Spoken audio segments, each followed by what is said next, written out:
बरस नया 24 का रच लिया इतिहास नया। हमसे भी ज्यादा खुश हैं हनुमान, जो किया गए हैं उनके श्री राम, जो किया गए हैं उनके श्री राम। आते बरस नया 24 का रच लिया इतिहास नया।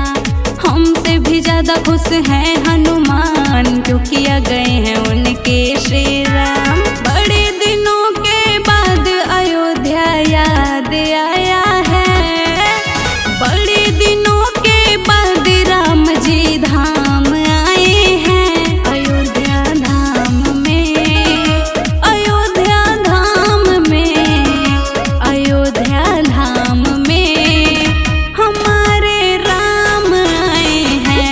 अयोध्या धाम में मेरे श्री राम आए हैं, राम आए हैं, राम आए हैं। जय श्री राम।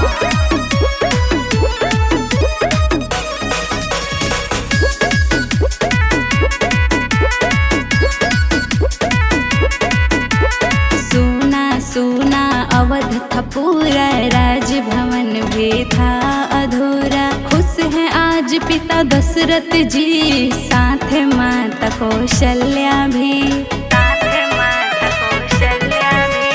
सोना सोना अवध था पूरा, राजभवन भी था अधूरा। खुश हैं आज पिता दशरथ जी, साथ